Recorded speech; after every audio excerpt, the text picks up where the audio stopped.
barana oduu tokko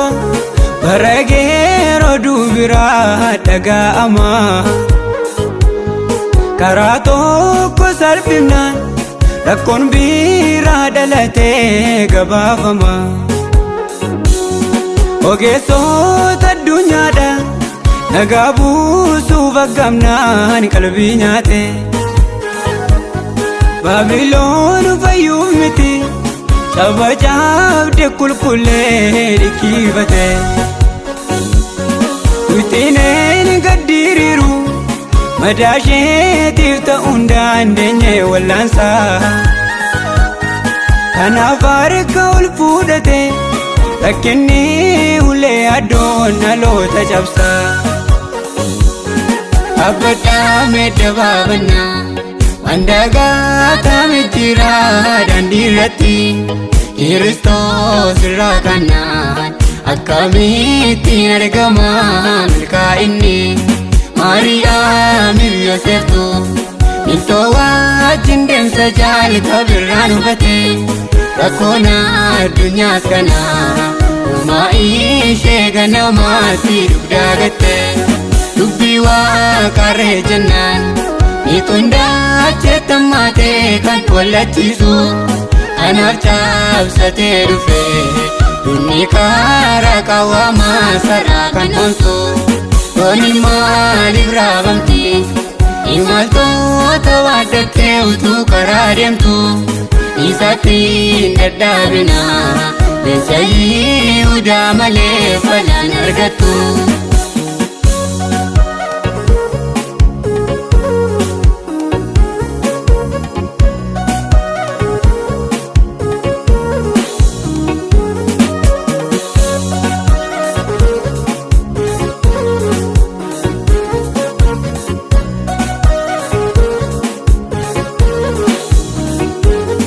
Qana'insi jireenya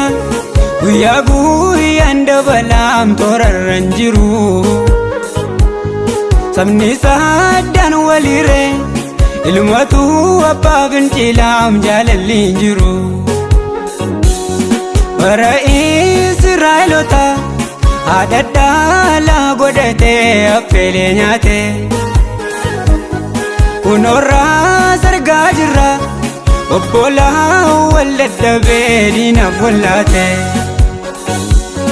hangafni kabajamu jaarsa buuleef daa'imni gorsa laata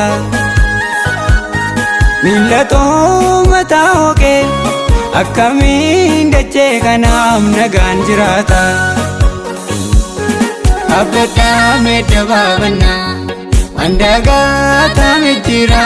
dandiirratti Kiristoos irraa kanaan akkamittiin argama milkaa'inni Maariyaam Yooseftu miltoo wajjin deemsa jaalata birraan hubate rakkoon addunyaas kana uumaa ishee ganamaatti dugdaagatte dubbii waaqarree jennaan Nitundaa cheetamaatee kan wallachiisu anaaf cabsatee dhufe dunni karaa qawwamaa saraa kan onsu dooni maaliif raabamti imaltoota waaddattee utuu karaa deemtu isatti hin dadhabina leenca Yihuudaa malee falaan argattu.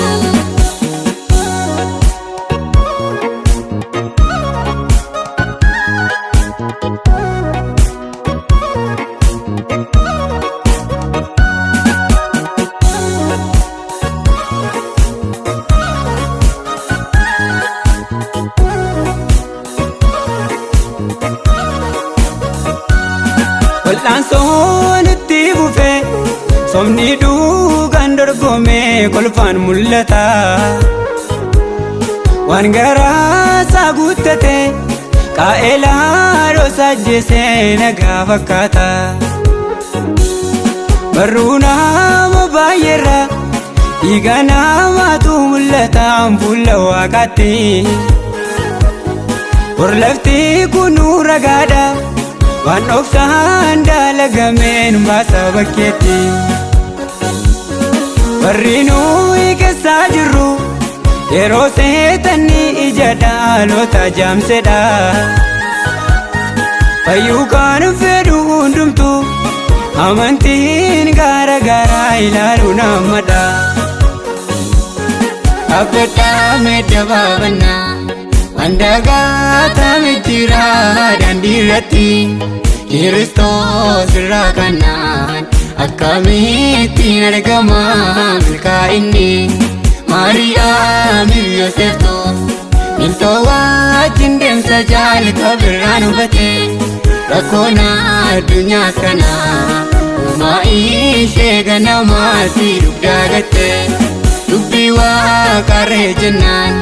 miituun daachetta maatee kan wallachiisu kanaaf cabsatee dhufe inni karaa qawwamaa sarara kan onsu. Yooniin maaliif raafamti imaltoota waaddattee utuu karaa deemtu